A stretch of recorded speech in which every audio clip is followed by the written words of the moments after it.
I first came to college, I was kind of suffering with, does God really exist? Is he really who I've been raised to believe?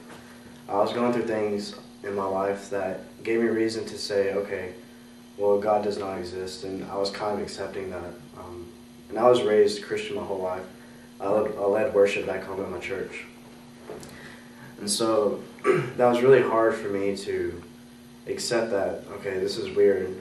This God that I believed in my whole life, I don't feel him there, so he must not be real. And that was getting to me, so one day I was home alone, and I've never been this distant from God before in my life. And I began reading the Bible, and I could not get anything out of it.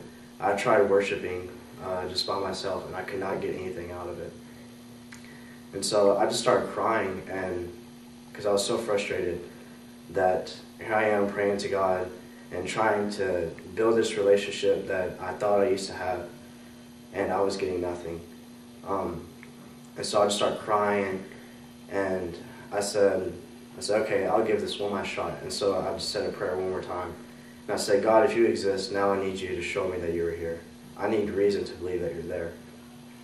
And so I looked on my bookshelf, and I have this devotion book that my cousin got me. It's like 500 pages.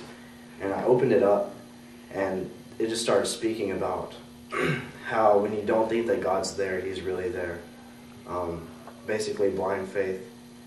That you go through tribulations in your life, and God's with you there, no matter what, no matter how you feel, he's one step ahead of you.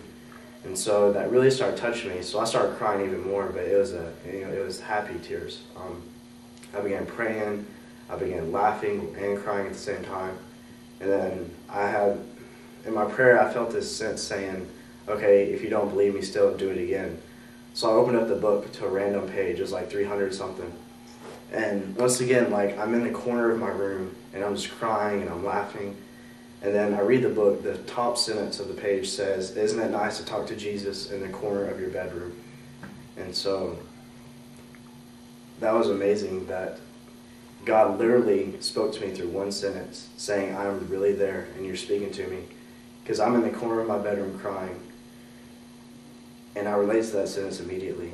And so now I literally have a relationship with my God. I'm happy every day, no matter what happens. I never feel alone, and I don't have blind faith anymore.